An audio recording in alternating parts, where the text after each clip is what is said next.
एक ज़माना था जब हम किसी फ़िल्म के विलन के बारे में सुनते ही अंदर से काँप जाते थे और रात को सोने से पहले भयानक सपने में उनकी शक्ल के दर्शन हो जाते थे। लेकिन आज मैंने एक ऐसी फ़िल्म के दर्शन किए हैं जिसने ना सिर्फ पूरे बॉलीवुड बल्कि विलन जैसे दमदार शब्द के ऊपर भी मोटा काला कलंक लगा दिया है। एक ऐसा ज़ख्म जिसको शायद नेटफ्लिक्स भाई साहब ज़िंदगी भर भुलाने की कोशिश करेंगे, लेकिन ये वाला दाग काफ़ी ज़िद्दी है और पूरी दुनिया में नेटफ्लिक्स की बदनामी करके ही दम लेगा। देखो, हर बार मैं अपने वीडियो के एंड में किसी भी फिल्म को रेटिंग वाले स्टार्स देती हूँ, लेकिन आज मैं रूल्स तोड़ने के लिए मजबूर हूँ और फिल्म की रेटिंग आपको पहले ही बताने के लिए तड़प रही हूँ। 5 में से -5 स्टार्स। अब ये कारनामा हुआ कैसे, वो आपको आसान शब्दों में समझा देती हूँ। सबसे पहले सबसे जरूरी बात, अगर इस वीडियो को देखने के बाद भी आप कुएं में कूदना चाहते हो तो फिर इस फिल्म को आप नेटफ्लिक्स पर देख सकते हो। लगभग 2 घंटे का वक्त खर्च करना पड़ेगा। नहीं, फिल्म तो सिर्फ 1.5 घंटे की है, लेकिन जो बचा हुआ आधा घंटा है वो शायद किसी अच्छे हॉस्पिटल की तलाश करने में खर्च हो जाए, जहाँ पे अपने दिमाग का ऑपरेशन कराने के लिए ये फिल्म आपको मजबूर कर देगी। इस बार कहानी सोना मुखर्जी नाम की एक सीधी सादी लड़की के अराउंड लिखी गई है जो अपने पति से बेइंतहा प्यार करती है और उसके साथ खुशियों भरी नॉर्मल जिंदगी बिता रही है। अगर पूरी दुनिया भी इनके पति के खिलाफ खड़ी हो जाए तब भी ये उनके ऊपर शक करने से पहले 1000 बार सोचेंगी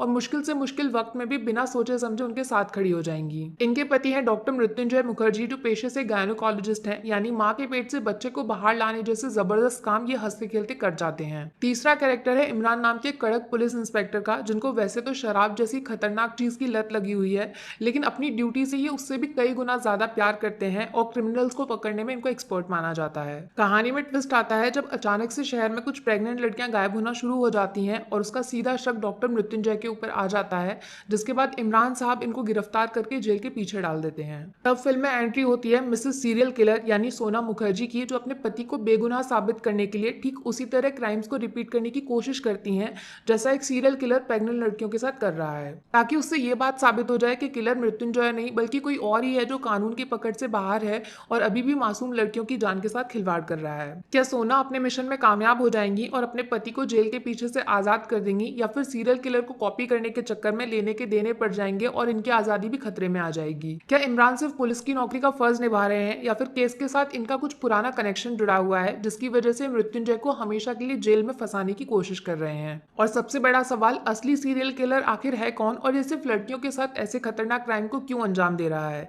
इन सभी टेढ़े मेढ़े सवालों के जवाब देने का काम करती है फिल्म मिसेस सीरियल किलर। देखो, फिल्म का नाम पढ़ के और मेरी बातों को सुनकर आपको ऐसा जरूर लग रहा होगा कि यार फिल्म में तो अच्छा खासा सस्पेंस और थ्रिल भर भर के डाला गया है, तो फिर ये लड़की इसकी बुराई क्यों कर रही है? सच सच बोलूं, इस फिल्म का सबसे बड़ा सस्पेंस सिर्फ एक ही है कि इस फिल्म से करण जौहर का नाम गायब कैसे हो गया। वरना ऐसी महान ऑस्कर विनिंग फिल्मों के पीछे अक्सर करण साहब का नाम जरूर होता है, लेकिन घबराइए मत, फराह खान और उनके पति शिरीष कुंदर ने उनकी कमी को बिल्कुल भी महसूस नहीं होने दिया है। फिल्म में आपको कहानी के नाम पे कुछ भी उल्टा सीधा दिखाकर उसके पीछे कान में दर्द करने वाला म्यूजिक बजाकर ये एहसास दिलाया गया है कि भले ही कोरोना से हमें आजादी मिल जाएगी, लेकिन बॉलीवुड का टॉर्चर आखिरी सांस तक आपके साथ रहने वाला है। कहानी में मिस्ट्री, सस्पेंस और थ्रिल को तो आप भूल ही जाओ, लेकिन लॉजिक जैसे सबसे महत्वपूर्ण शब्द से भी इसका दूर दूर तक कोई लेना देना नहीं है। जब किसी मरे हुए इंसान की पहचान करने के लिए डीएनए या फिर साइंस का नहीं बल्कि उसके शरीर पे बने हुए टैटू का इस्तेमाल किया जाए और एक सीरियल किलर फोन पे अपने शिकार को हनीमून पैकेज मुफ्त में बांटने लगे, तो समझ लीजिए कि आपका सामना कलंक जैसी खतरनाक फिल्म के बाप से हो चुका है। उसके ऊपर से जैकलीन ने अपनी एक्टिंग के इंजेक्शन की जो सुई आपके आंखों में चुभा दी है, वो सीधा आपकी अंतरात्मा को जिंदगी भर के लिए कोमा में पहुंचाने की ताकत रखती है